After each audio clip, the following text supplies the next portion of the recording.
ingin meningkatkan daya tahan tubuh anak, namun anak tidak suka makan obat maupun makanan sehat maupun makanan-makanan yang bergizi ataupun minum yang teh ataupun herbal, bisa coba dengan rendam kaki dengan air air hangat yang dimasak dengan herbal. Jadi ada 3 macam herbal ini, ma huang, sising, sama kancing. Ini bisa dicoba ya untuk anak-anak. Jadi sangat bagus untuk cold sama flu ya, dengan syarat tidak ada gejala mau flu, dengan juga untuk masalah seperti inflammation ya, sinus sama alergi, juga untuk tangan kaki yang dingin juga cukup bagus, dan juga poliuria itu sering kencing. Nah, dan juga untuk peningkatan sistem tahan tubuh ya.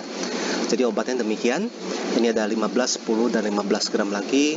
Yang dipakai kecil itu karena nggak boleh pakai terlalu banyak, walaupun dipakai di luar ya, terutama untuk anak-anak ya. Jadi dosisnya sangat kecil, sising juga kecil juga ya. Lalu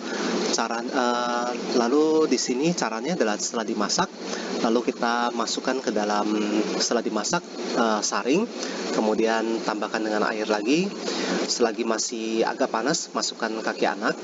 Perlu juga diatur suhunya supaya tidak terlalu panas, supaya tidak melepuh, namun juga tidak terlalu dingin juga ya. Lalu seperti ini ya, di atas mata kaki lebih bagus. Dan juga ada disclaimer, tidak cocok untuk yang sudah mau demam ya, ataupun sakit-sakit flu yang sudah mau demam. Kemudian juga sebaiknya dilakukan sebelum sakit ya. Kemudian juga untuk tidak terlalu dekat bernafasnya anak-anaknya ya. Kemudian juga jangan sampai melepuh ya. Kemudian di atas mata kaki. Jadi kalau ada pertanyaan boleh langsung DM. Terima kasih.